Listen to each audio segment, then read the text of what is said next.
gente, tudo bem com vocês? Salve a Maia e sejam bem-vindos à TV Maia em Ação. No vídeo de hoje, finalmente a gente vai comentar mais um autor de telenovela aqui com vocês. E dessa vez eu vou falar a história de quem? História de Paulo Pontes. Para quem não conhece, Paulo Pontes, ele foi um dos grandes dramaturgos que a gente tem ao longo da nossa cinema, principalmente, e teatro. Então eu vou comentar a história dele, mas antes de começar, por favor, deixa o seu gostei e se inscreve nesse canal para não perder nenhum conteúdo, tá bom, gente? Então bora lá pro vídeo. O nome dele completo se chama Vicente de Paula Orlando Pontes. Ele praticamente nasceu no dia 8 de novembro do ano de 1940. Ele praticamente nasceu na cidade Campina Grande, na Paraíba. Ele foi, no caso, um grande dramaturgo, produtor de rádio e teatro, locutor, jornalista e também tradutor. Ele veio de uma família muito simples e muito humilde, né, praticamente. E em 1944, a família dele, né, praticamente se mudou para a cidade de João Pessoa. Ele, né, no caso, começou a frequentar a biblioteca pública de lá. E ele, né, no caso, começou a assistir alguns programas de histórias.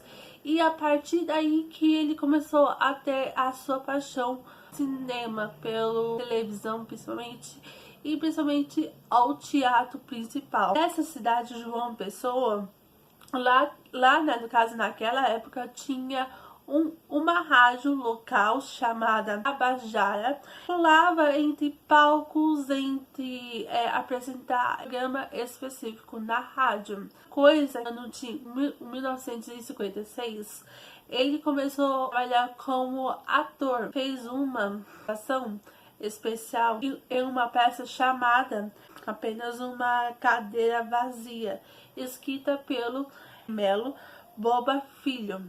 Logo disso, né, no caso, ele começou a trabalhar muito com isso, entre escrever textos e escrever várias peças, principalmente, né, no caso, se mudou para o Rio de Janeiro, no ano de 1959, e venha a ganhar uma bolsa de estudos no museu chamado Histórico Geográfico Nacional. E por causa disso, né, no caso, trabalhando, estudando ao mesmo tempo, ele teve algumas dificuldades pessoais e, né, no caso, voltou à cidade dele, João Pessoa, para morar novamente. Realmente ele desistiu de tudo no Rio para voltar, né, praticamente.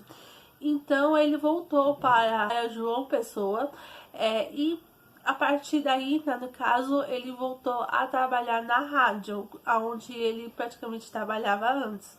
Redator, como produtor, também, né, no caso, como locutor, no programa chamado Rodízio.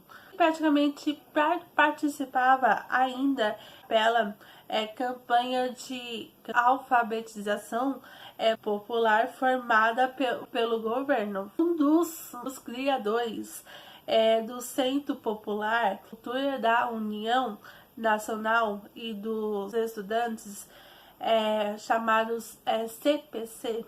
O dramaturgo Oduvaldo Viana Filho chega na cidade de João Pessoa e lá praticamente convidou o Paulo a ser um membro da organização. Praticamente o Paulo aceita esse convite dele e praticamente se muda para o Rio de Janeiro novamente, trabalhando nessa nova organização praticamente por pouquíssimo tempo.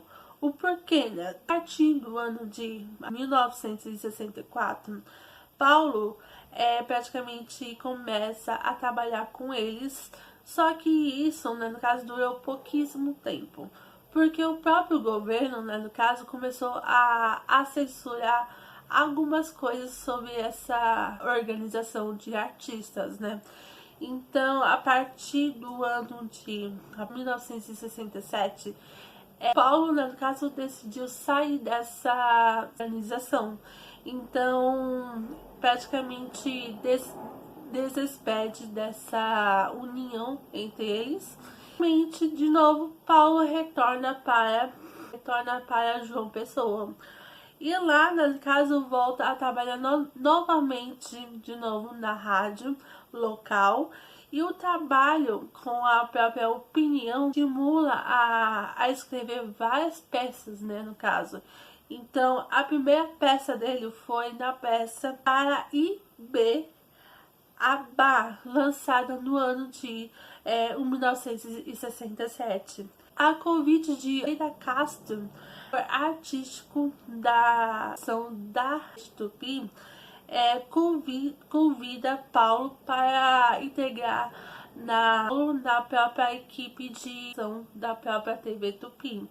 Então, praticamente, Paulo volta para o Rio de Janeiro pela terceira vez, só que dessa vez trabalhando para a Rede Tupi. Então lá, né, no caso, ele começou a ter algumas pequenas produções, não muito grandes, mas o único trabalho que ele teve ali, né, praticamente lançado por ele, foi a minissérie chamada Bibi, a série. E por causa dessa série, né, no caso, ele praticamente conheceu a sua esposa, Bibi Ferreira. Ela é atriz e eles foram casados por muito tempo. Porque Paulo, isso no início da década de escrever regularmente para teatro, como a peça O Ofício Chamado 200, lançada no ano de 1971, a peça Share Up, no ano de 1972, e praticamente nessa peça ele recebeu o prêmio do governo no estado de Guanabara. Só que no ano de 1975, o seu último trabalho lançado, né, praticamente foi escreveu uma música junto com Chico Buarque. Qual foi essa música? A música é Gota d'Água. Essa música, no caso, foi escrita por eles dois. Então, esse foi o último trabalho dele. E, infelizmente, o Paulo Pontes, né, no caso, ele veio a falecer dia 27 de dezembro do ano de 1976, devido ao câncer. Então, ele veio a falecer com 16 anos de idade. Infelizmente, ele tinha uma grande carreira pela frente, mas ele foi muito cedo. Mas essa foi a história dele, de carreira que ele trouxe pra cá, pra nós, praticamente durante esses 36 anos ao longo de vida, né? Então é isso. Se vocês, no caso, gostaram desse tipo de vídeo, não esquece de dar o seu gostei e se inscreve nesse canal para não perder nenhum conteúdo, tá bom, gente? Então é isso, um beijo, forte abraço, tchau!